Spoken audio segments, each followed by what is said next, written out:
And I'm the Director of Global Product Marketing at Zerto.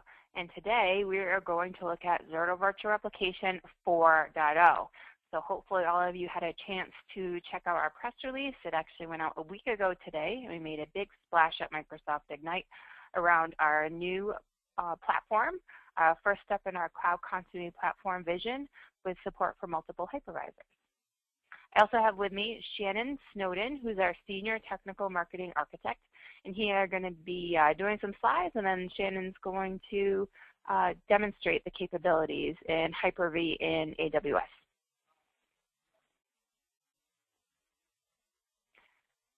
So for those of you who are relatively new to Zerto, we provide enterprise-class virtual replication and business continuity and disaster recovery solutions across hybrid cloud environments as well as public and private cloud. So with this release is where we're really able to dip our toe into hybrid and public clouds with support for Microsoft Hyper-V and AWS. Ooh, and one housekeeping item actually that I usually mention on the first slide, I apologize. We would love to get questions from you. So if you do have any questions, in the panel that showed up for me in the right-hand side of my screen, you'll see there's a tab. So if you type in the questions, Shannon and I usually switch off between slides, and at those points, he and I both kind of take a peek at the questions and see if there's any that are relevant to what we're talking about right at that time. We'll take those right away.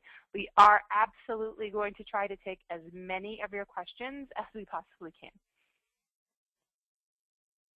So agenda, we're going to go intro, architecture, solution overview. We'll look at some case studies and then the demo. Actually, the demo is in the middle, though. Small error on my part. Okay. So if we take a step back and look at how Zerto really revolutionized BCDR, many of you are probably familiar with storage-based replication.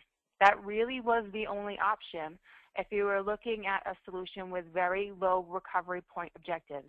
If you wanted to minimize your data loss, this is what you really had to look at. However, once you moved to a virtualization strategy, this really wasn't the right place to have replication, because you're undermining your storage, your virtualization investment now. All the flexibility and agility that you got from virtualization really was undermined with storage-based replication. That leads to vendor lock-in and a lot of the cool features in the hypervisor, like the ability to move VMs around, vMotion storage, vMotion, equivalent features in Hyper-V. You're not able to leverage those. So Zerto saw this as a problem and introduced hypervisor-based replication. So with this, now it's in the hypervisor, completely storage agnostic. You can use any kind of storage if you're using Zerto to replicate the data. And also hypervisor agnostic. So we replicate between VMware and Hyper-V and now over to Amazon Web Services as well. So this really leads you to the vision of software defined. So as you can see, we have many customers, or over 1,000 customers around the globe.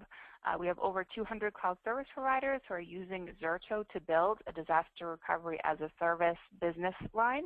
And then we have over 600 channel partners around the globe as well.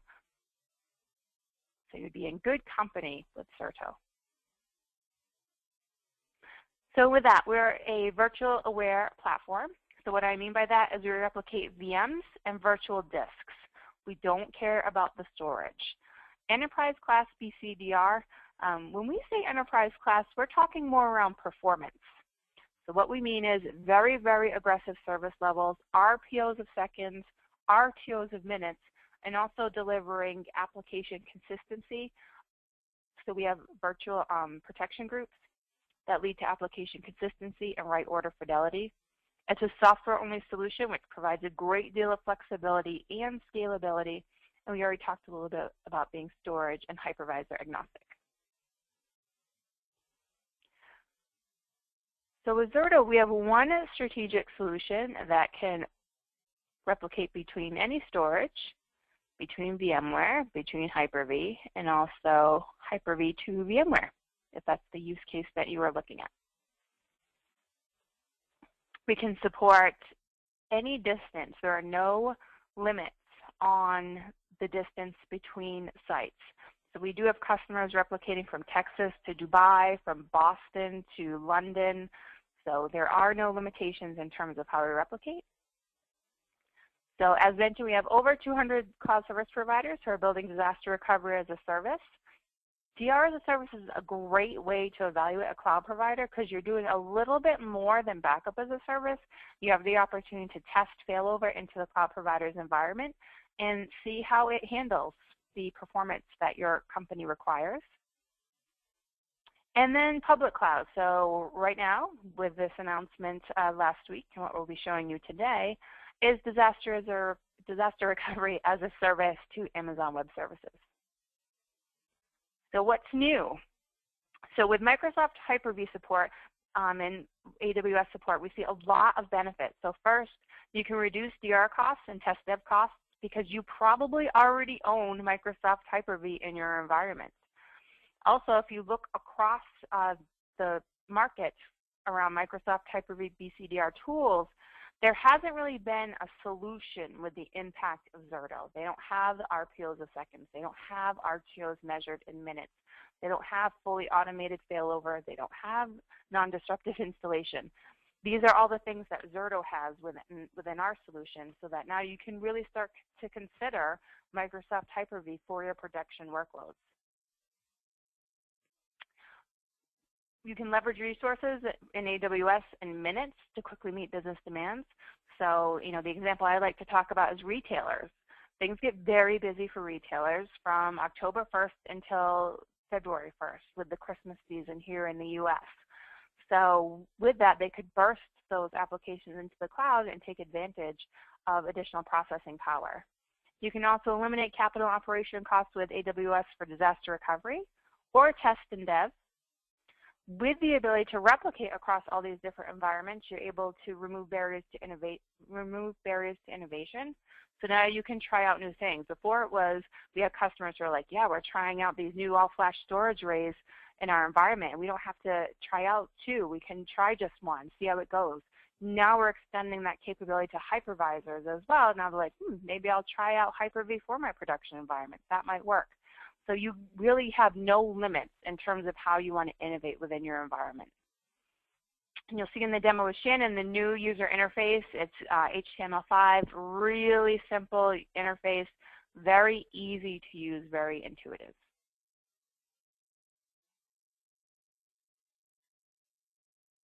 So with that, we're building a complete BCDR solution. So we have enterprise-class virtual replication with the journal, which delivers continuous data protection. We automate failover, failback, and recovery. We leverage offsite backup, so you can do an offsite backup locally or to AWS, and the simplicity.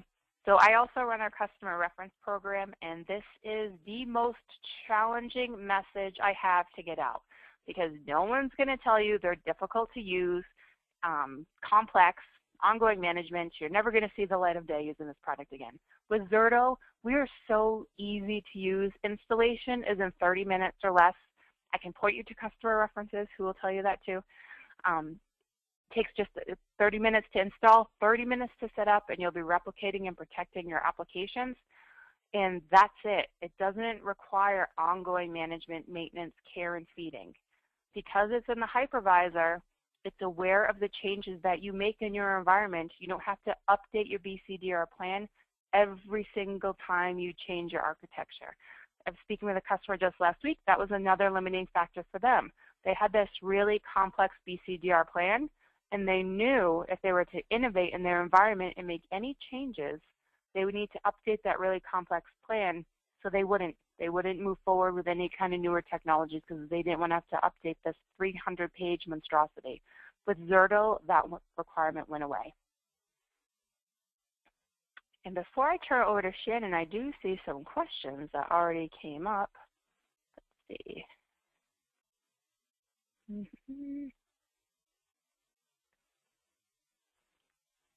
So will this be recorded? Yes, it will. In addition to replication of the VMs between data centers, also the data in the storage system accessed by the VM get replicated to the remote data center as well. So Shannon, I'm going to direct that question at you. So it looks like the VMs between the data centers get replicated. Does the storage systems accessed by the VMs also get replicated? Hello, Jennifer, and everyone. Hello. So that's a good way to start out with a question on the capability. And the capability is certainly not only do the VMs get replicated, but all of the access permissions and everything that you have at the target site are inherited through the vCenter or SCVMM access, and the storage systems that are presented to the clusters are available for us to use. That's why and how we're storage agnostic.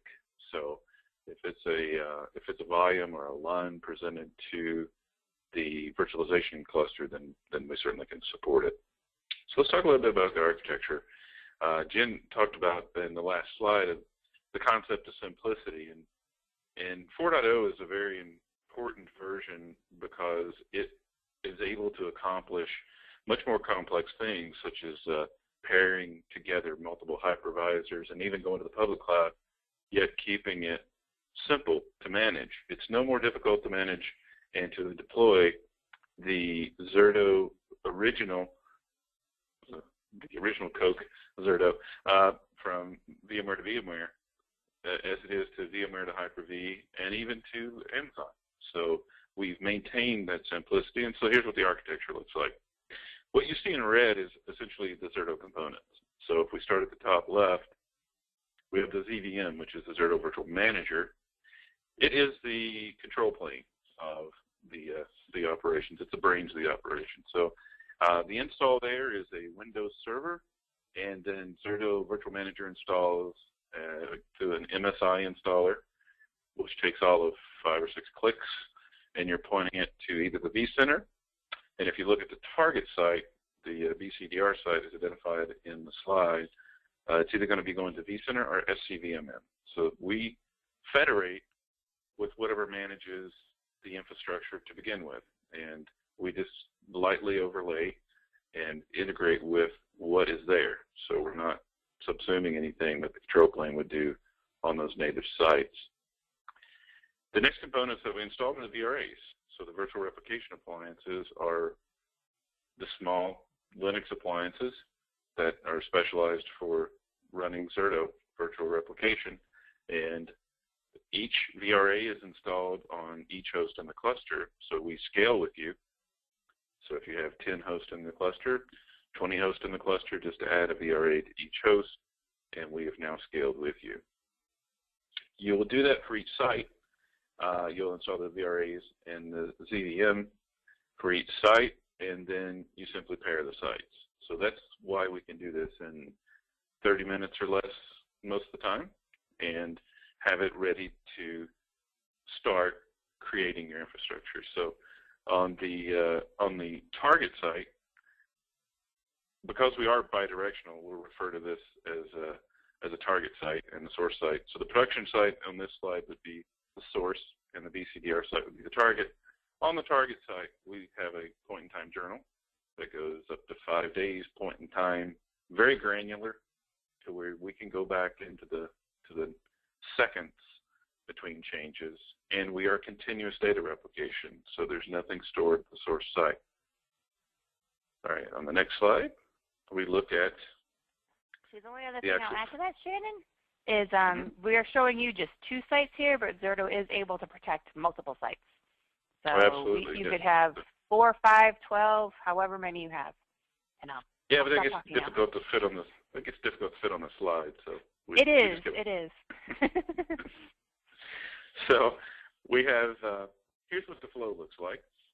Now we have our architecture in place. We had the little arrows popping around there for a second. The flow is. Oops. Sorry. The flow is when each VRA is responsible for the replication traffic for the VMs that are on the host. So if we look at the replication traffic, it would be the VM as it does a write operation commit through the hypervisor to storage. Zerto replicates it, the VRA replicates it.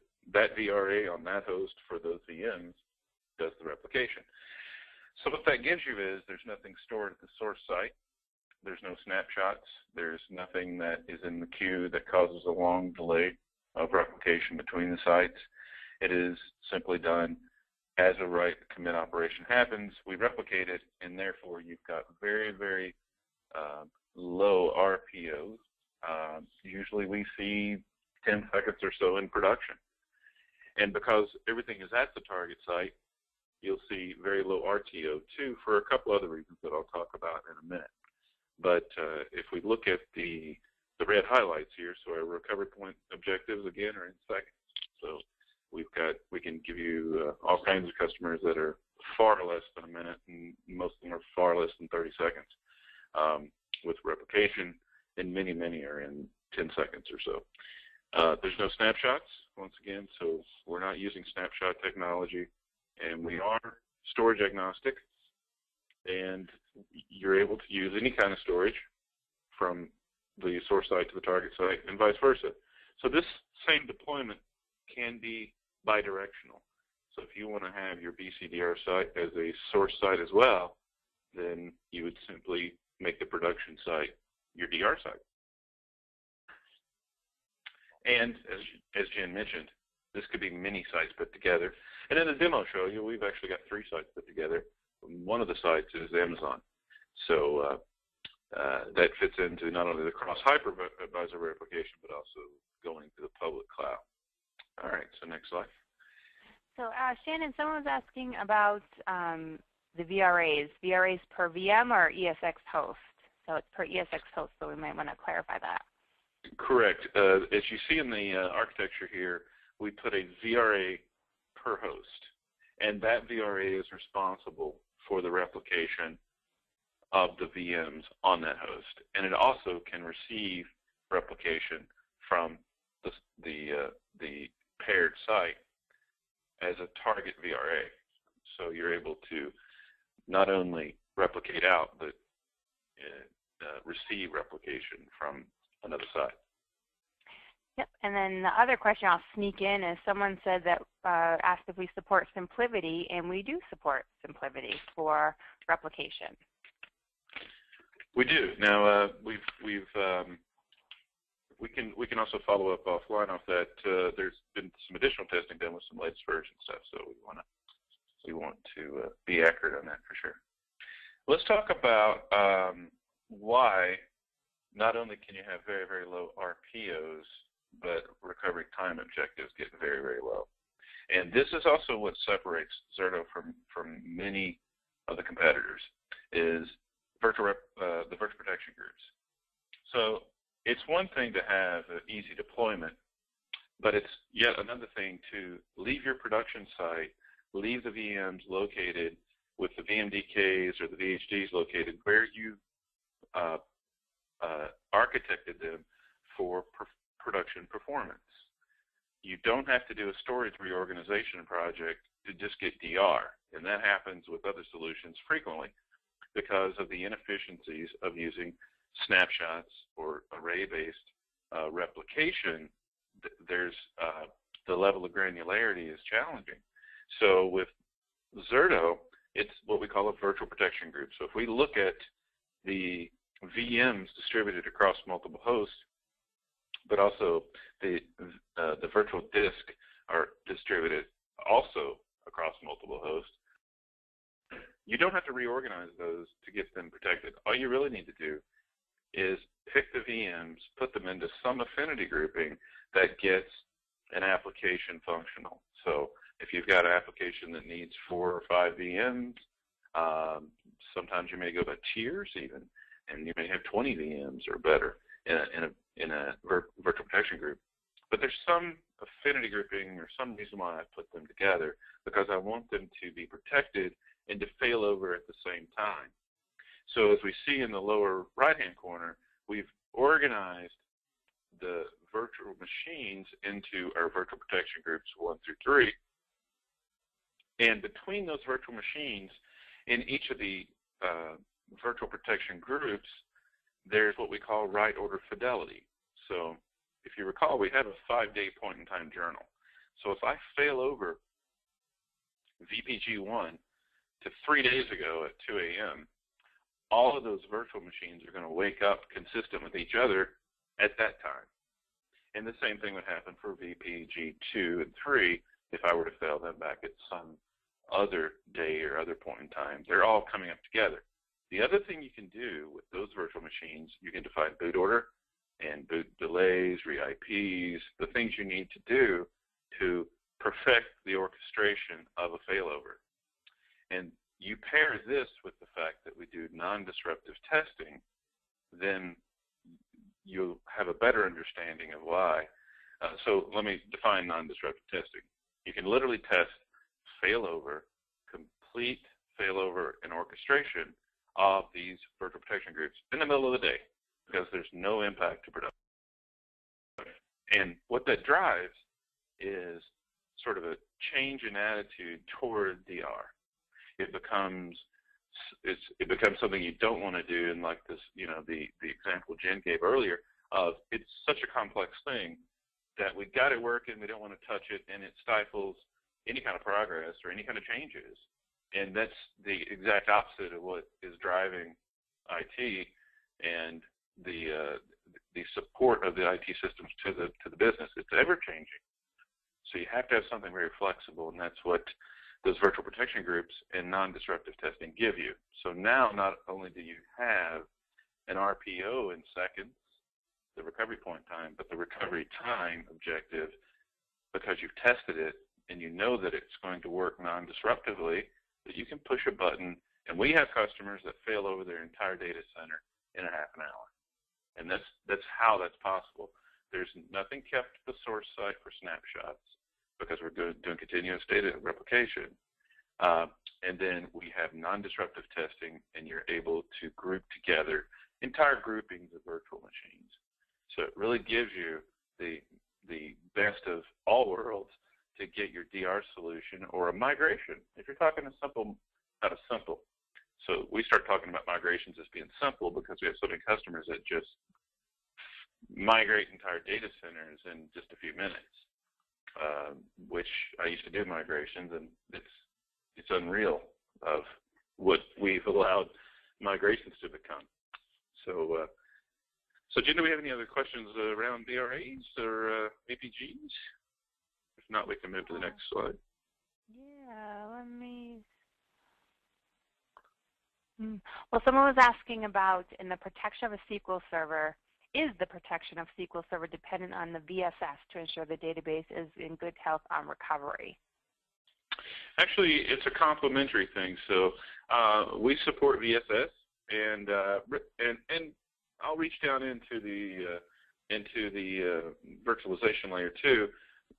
Things such as vMotion, SVMotion, HA, all those things that are in the virtual infrastructure as well, we support that. So if you want an application consistent checkpoint, certainly we support VSS to where VSS can quiesce whatever the application is. In that case, it would be SQL, and then we have an application consistent checkpoint. That's absolutely, we support that. Mm-hmm. And we have many, many production SQL, Oracle, transactional databases, and also very important verticals such as healthcare applications that we protect. And can you fail over only a selected virtual machine within a VPG?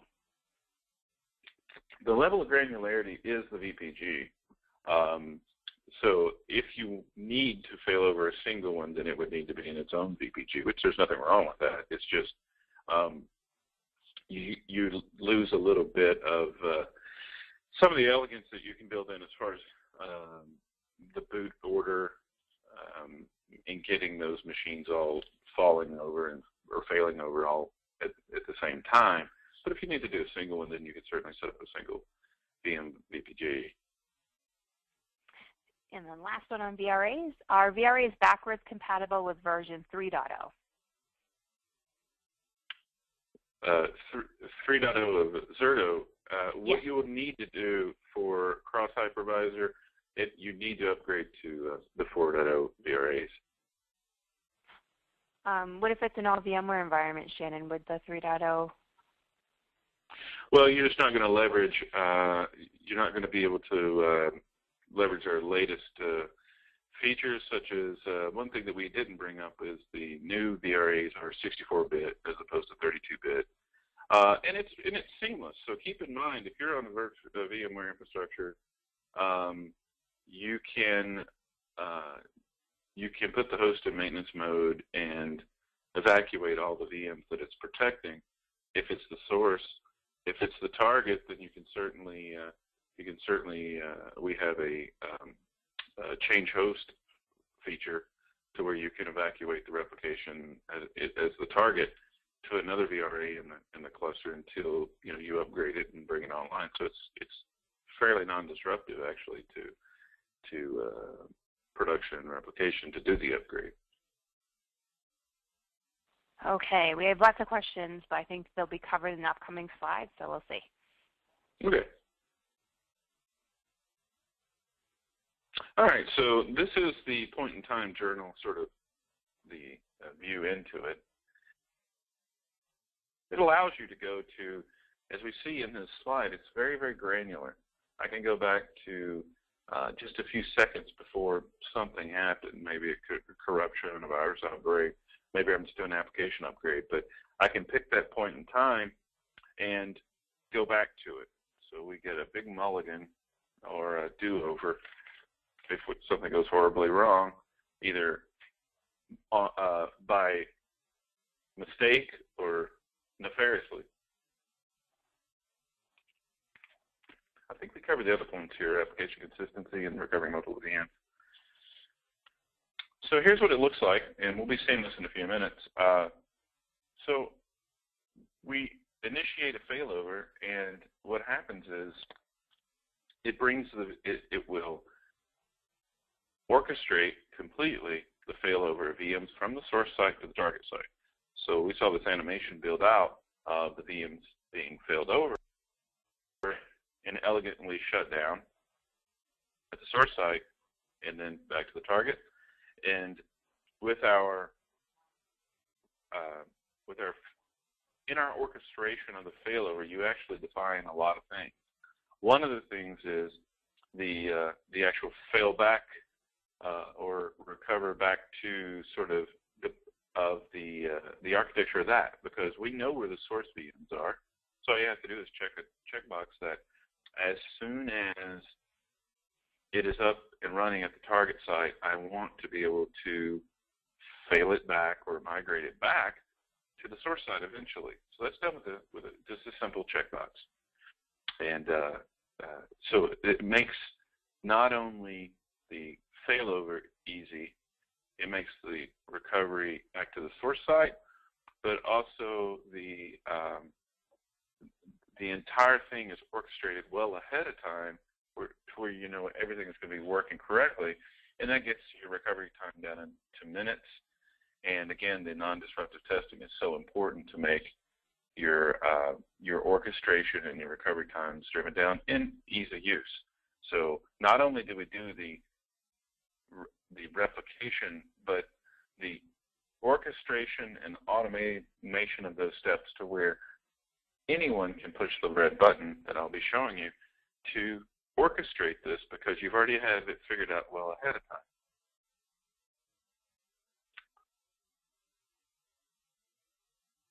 Now, another feature is what we call offsite backup. Now, offsite backup, the idea behind it is you've put the virtual machines together in the virtual protection grouping that you want, and you would like to preserve not just one of those or back them up or bring them back from an archive up to, say a year ago or 8 months ago.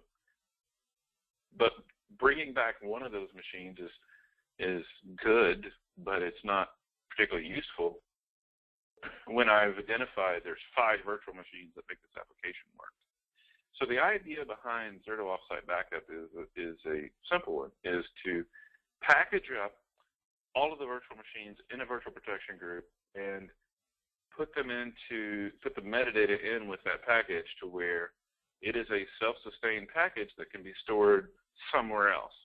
And that somewhere else can be any SMB share that is exposed to the ZVM at the target site. So remember, the ZVM, the Zerto Virtual Manager, is installed on a Windows server. So all we do is put a SMB share to that Windows server, and through partnerships with TNT Drive, for example, you can even use Amazon storage as the target for these packages of the virtual protection groups encapsulated to where I could restore them some other place, some other time that could be months or even years prior. Now, another important thing about this is even if it's not the source ZVM that created the offsite backup package, any ZVM can reconstitute it. So what this potentially could give you is the ability to survive two-site failure. Your source site and your recovery site could both be gone, but if you've got Zerto offsite backup stored somewhere in the cloud, you could use that cloud to reconstitute those virtual protection groups and the VMs in them.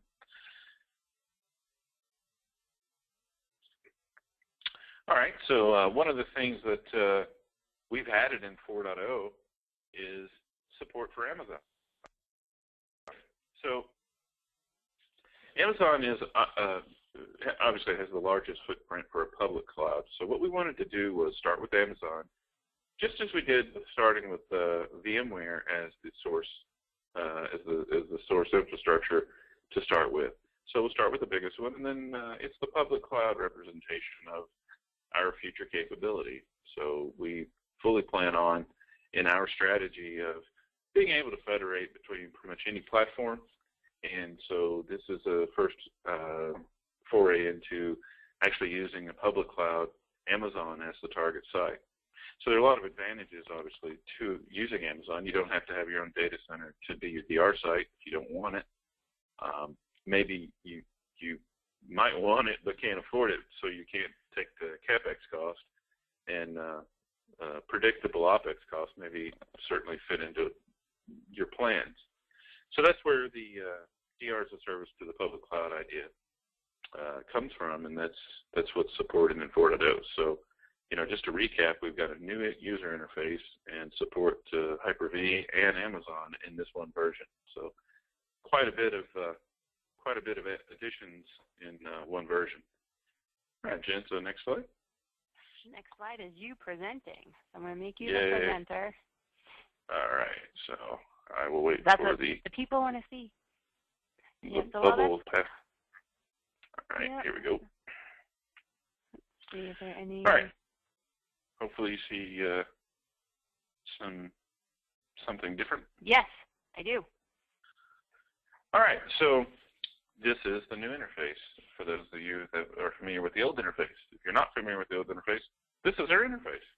So this is the based off HTML5, and what that means is if you're on your iPad walking around and want to fill over a data center to impress your friends, you certainly can do that because it is HTML5. So let's take a tour. So I'm on Site 1. So Site 1 has several VPGs, so we can get all the VPGs that are coming into this site. So I can see that because of the arrow pointed toward my site 1, as opposed to going to my peer site 2. And it shows me some different activity, and I got an initial sync there that's not started. I got a failover testing that's needing something, some response. So it's giving me a good breakdown of virtual protection groups. Here's the VMs, and then here's my site pairing. And here it shows I'm paired to site 2. There's something between the two sites that I need to check on, which was the one VPG that's not paired. And the reason why it's not paired, I already know this, is because the VM's powered off. So it's giving me some information because I wanted a red box along with all of our green boxes showing the health of each VPG. So if I had 200 VPGs, these little green boxes would get smaller, yet the heat map would be there. It would be yellow, red, or green, and give me a lot of information very quickly. So in the status, I've got 24 virtual protection groups, and remember those VPGs are those affinity groupings of VMs, and then I've got 26 VMs total being protected. There's the amount of data. I've got a 1 second RPO right now because there's not a lot of changes going on between these two sites. And so we are always trying to get to 0. And if you don't have a lot of write operations, then you're going to see a much lower average RPO. Now, I want to go to site 2. Site 2 is this site from where all of the VMs are actually located. So how do I know that? I can look at this site, and it shows the VMs, the direction is going toward partner sites. Now, if we look at the top row here, we have some VMs that are actually, there's a little AWS cloud symbol going to ZCA. What that means is, it means this. So look at the site pairing. I've not only got a site pairing to site 1, which is a VMware to VMware, I've also got a site pairing to Amazon. So I can pair as many sites as I want. I can pair hybrid sites, and that's what the point here is. So I don't have Hyper-V site paired right now, but this will be VMware to VMware to Amazon. It shows some activities, some IOs, throughput, and then if I have a lot of WAN traffic, it's going to show the WAN traffic in one nice view. So let's create a virtual protection group. Let's just go through those steps. And so I just use the interface to create a VPG. And I know I have a numbered one there, so I name it. And then I'll just pick, I'm most likely going to pick a powered off VM, knowing me, but it won't matter because we've got several. Now, notice I can pick the affinity grouping. So if I just check boxes on the left, I can add all of them in to a VPG. Okay, so I'll move next. Now here's where I choose what site I want it to go to. Since I've paired with 2 sites, I can choose Amazon or site 1. I've got some going to Amazon already, so I'm going to go to site 1. And then I'll just pick the resource pool I want it to go to, the data store I want it to go to, and here we see the target RPO alert. So it defaults at 5 minutes. That's when you're going to start getting alerted that you're not meeting RPOs, not the, gee, we wish we could get to 5 minutes SLA for the RPO. It's actually, you saw we were trying to get as close to 0 as possible with an asynchronous replication, and this is what we consider starting to be alert worthy is 5 minutes. A lot of our competitors would love to be at 15 minutes realistically in production, and we are realistically in production deploying with 5 minutes alerts is when you start getting alerts. We have a test reminder. So anywhere from 6 months to a month to none, if you have an SLA where you're supposed to test this, and remember the testing is non-disruptive, so there's getting less and less of a reason to not do that. And in fact, we make it even easier. We have an appliance you can deploy that automatically tests for you. So it's so non-disruptive. We could automate even more of the testing piece. So it's pretty amazing stuff. I'm going to go through with the stories of recovery because we've got a lot to get through in just a few minutes here. I'm just picking my recovery. So I've got a failover production network and a test network. So I can have these completely isolated. So when I'm doing that non-disruptive test, I can actually do the test completely isolated. Yet if I do the same recovery or the same failover, I can already have mapped out my VM networks. And then I'll just go to a recovery folder. Let's see, come on. And then here's any post or pre-scripts that I would like to run. So we often have VMs and VPGs that need some sort of help. Maybe I need to trigger a DNS update. Maybe I just need to restart services because the server's notoriously cranky, and we just know it needs it. Then we certainly can do that. So I can go in and I can change the IP addresses on each of these to static addresses, and then here's where I would define the failover and the failover, and I can add in the static, or I could use just a DHCP. I can do that straight on the configuration. Sorry about that pop-up.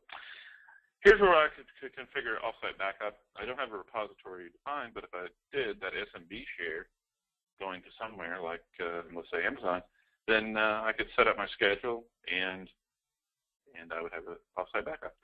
So I'll go next here. I get a summary of creating the VPG. It gives me the VMs in that VPG and the total provision space on it.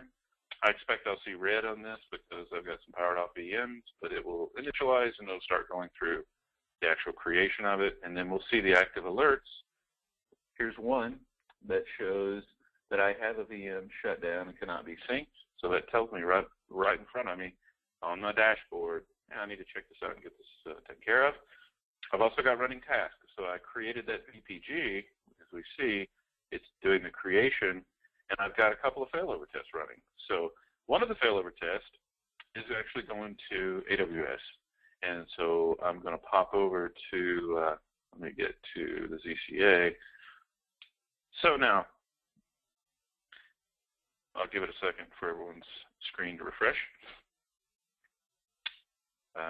Hopefully you're seeing the screen here, Jen. So this is running on Amazon. This is an instance on Amazon. And this is what we call our Zerto Cloud Appliance, which is in effect a single instance running on Amazon that's a Windows server that has the Zerto software that takes care of the VRAs, the offsite backup, and the Zerto Virtual Manager all rolled into one.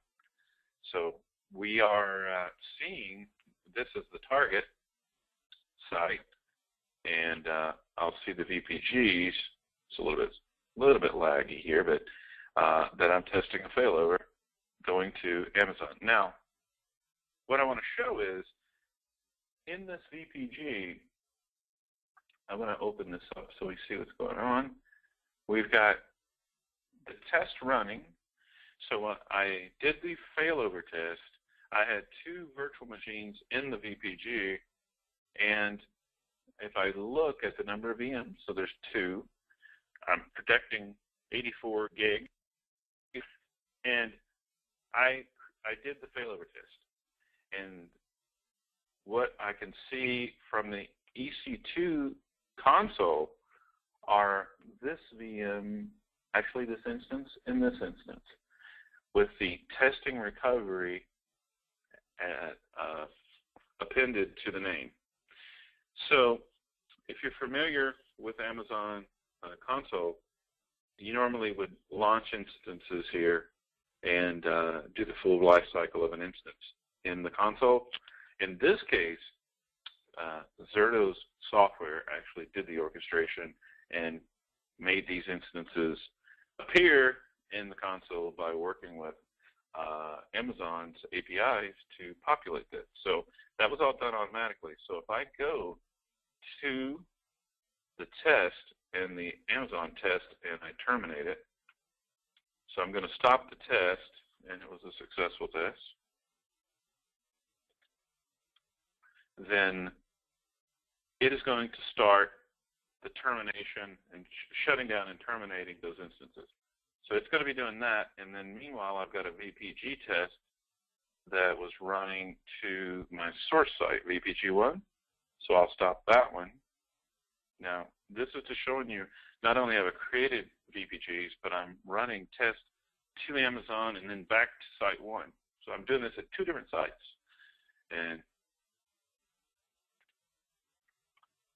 And this is all non-disruptive to the production. And this is why you can start really orchestration during the middle of the day of your testing. And we see we're starting to get some WAN traffic because we're doing some cleanup and some changes. But if I go back here to site 1, we see that the VPG1 test is stopping. And I see a status on every site. And I can go to site 2. It's showing me that it's doing the cleanup on the Amazon one. It takes a few minutes to actually show because it's doing, it's terminating. Right now it's still running. If we wait enough time, this will go to stopped and then to terminated. But Jen, I want to give it back to you because I know you got a lot of questions, and you also got some slides. So this gets you through the life cycle, though. This gets us. We created a VPG, and we performed a failover test. I actually showed the results of it on each site, and we certainly have more demos, and you'll see a lot more in detail of each of these steps. I wanted to show you a whole lot, though, on this webinar. So, Jen, if you want to pick up some questions now, we can. Yeah. Well, I'm taking back control. A question that came in is, in AWS, are there VRAs in every host Amazon has? No. See, now that's the trick. We're not, being a public cloud, the thing we had to figure out was how to not be at that layer yet have that functionality. And we did it. So we're not aware of the host in AWS because no one is, only Amazon is. So we have to work within the world that they create for us, as with any other public cloud. So that's not an easy thing to figure out, but we did it. And if you haven't taken control of the screen back, Jen, now these instances have stopped. This one has stopped. You may see, and they are getting around to terminating. Do you want me to go back to you? I actually am showing my screen. Do you want me to go back? No, it's fine. I'll just give everybody an update. They've now stopped, and now they're being terminated. Okay. And then another question on Amazon. Do you have to have the VMs in AWS always up and running? It would be nice to be able to seed and then only replicate changes either on demand or on a set schedule, so we can keep some of our AWS instances off and have to pay AWS to keep them running 24/7.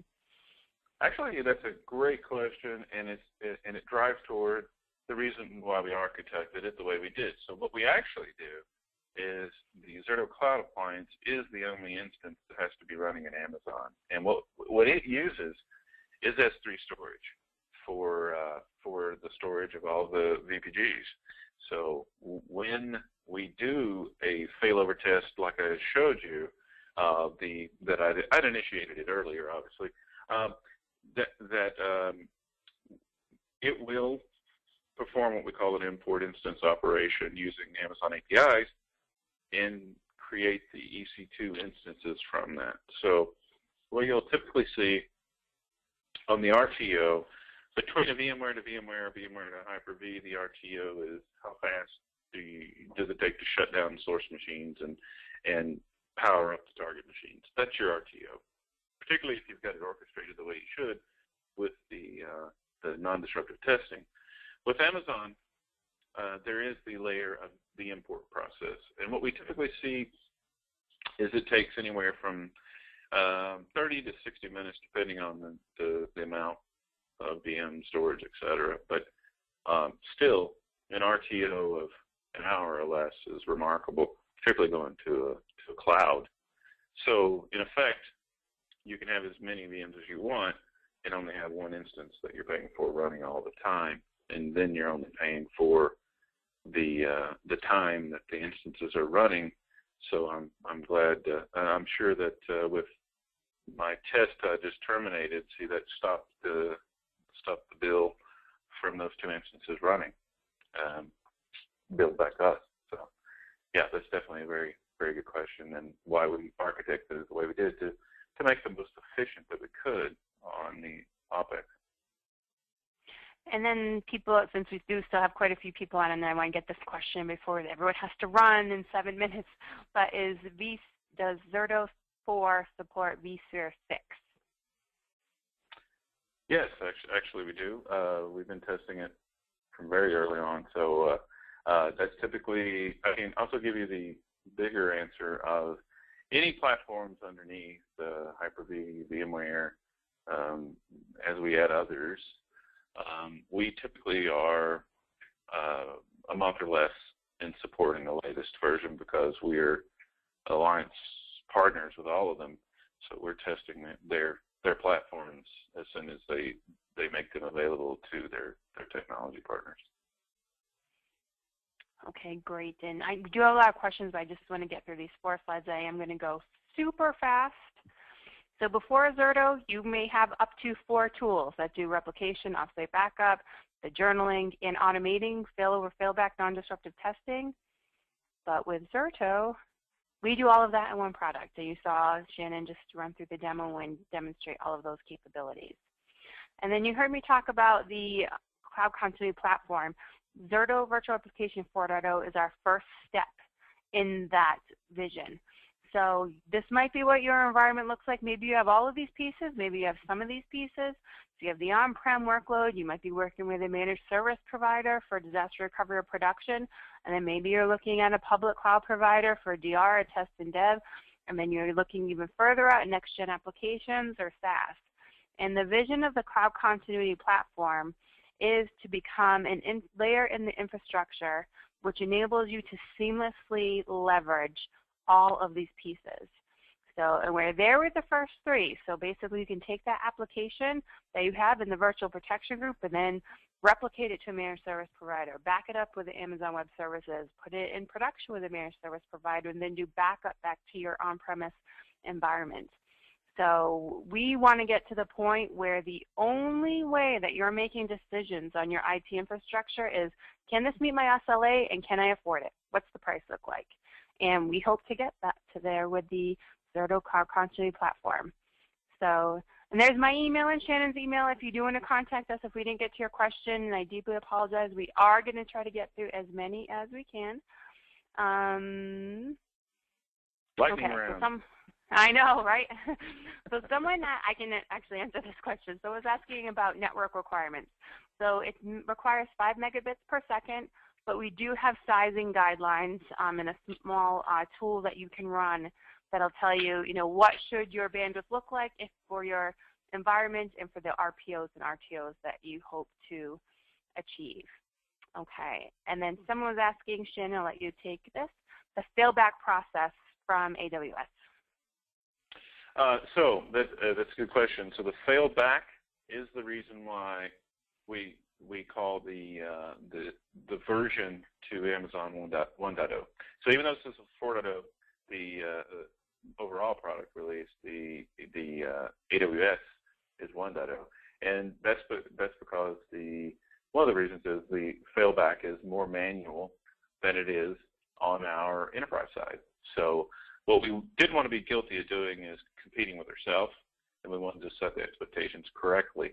So in this version, it's all automated failover and more of a manual process, V2V type of operation to fail back, even though it's comparing it with other solutions and traditional ways of doing it, it's still not that hard. It's just not as easy as the simplicity banner that we try to adhere to. Okay, and I can answer those questions. If the failover at that point in time doesn't work, can you go back farther to get a working VM? Yes, you can. And we actually have a feature called the commit before rollback feature. So what you can do is say, before I shut down production, I want to make sure my failover is going to work. So you can delay it by like 30 minutes or an hour. And then if you see your failover, something odd happened in the network, there was another disruption, you can say, oops, I don't want to commit that failover, and that way you haven't shut down production, because with many other DR tools, once you fail over, do you shut down production immediately, and then your failover doesn't work, and then you're kind of in trouble. So Shannon, question for you. Say I have a catastrophic event, a meteor strike on my data center. Will it automatically fail over, or do I need to manually do it? Well, if the movie Terminator taught us anything, it's not to have Skynet take over.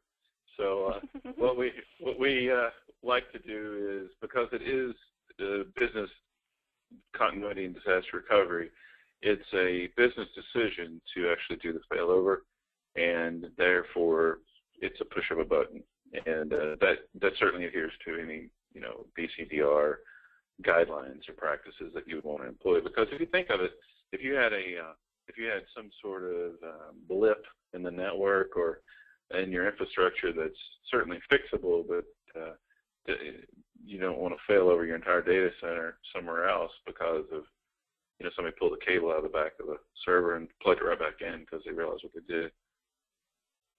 Yeah, exactly. And then someone asked, can we fail over from VMware to Microsoft Hyper-V? Absolutely we can. Or from VMware to Hyper-V or Hyper-V to VMware.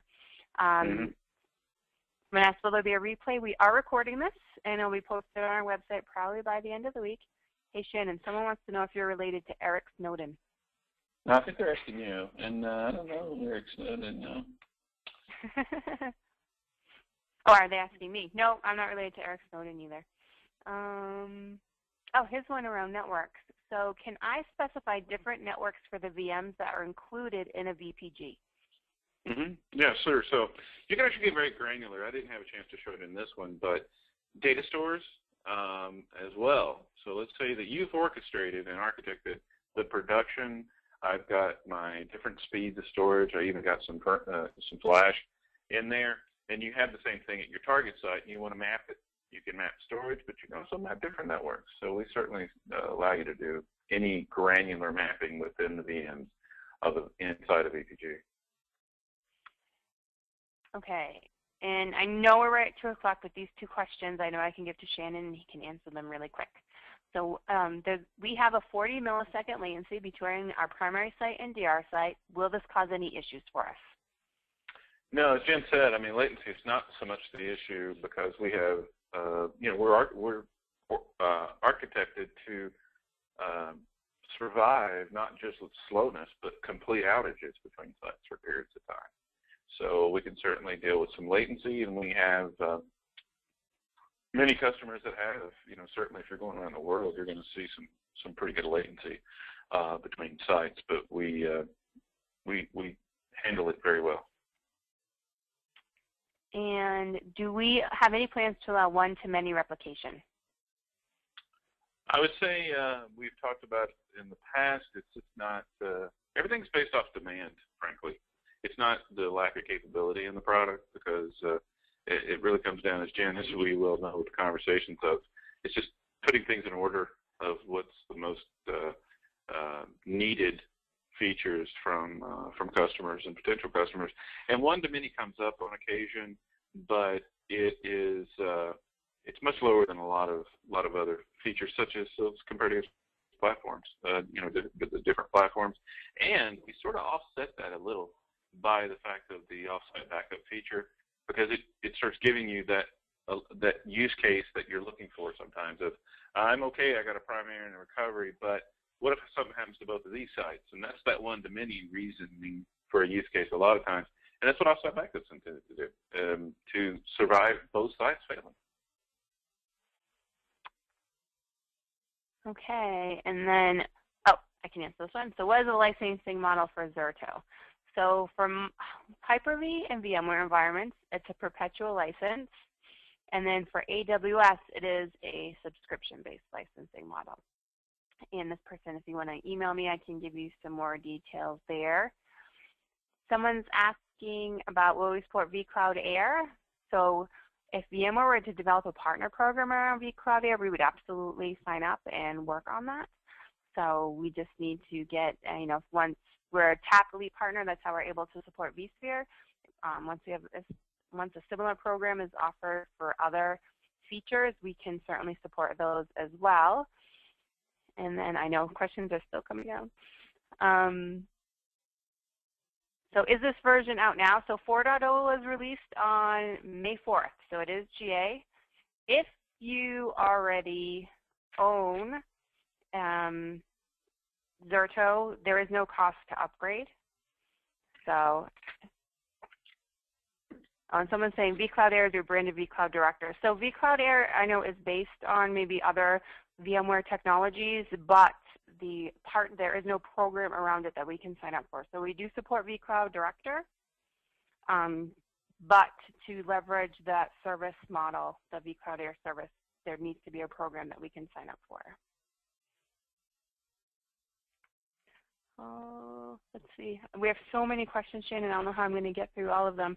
Let me see if I can maybe consolidate a couple into others. Whoa. Okay. Someone's asking about Oracle support. We do have many customers protecting Oracle, and actually if you go to our website, you can get case studies and videos on that. So since we are already at 4 minutes past the hour, I hate to keep all of you hanging on, but our emails are right there. So if you want to email myself or Shannon or both of us, I'll probably give you the most complete answer, because usually what I don't know Shannon does and vice versa. It works out very well. So if you have any questions, just email both of us. Thank you all for staying on with us. I know we're 4 minutes past the hour, and I'm really sorry if we didn't get to your question, but please just email us and we'll be happy to get back to you. Thanks, Shannon. Thanks, Jan. Thanks, everyone. Have a good day. Bye-bye.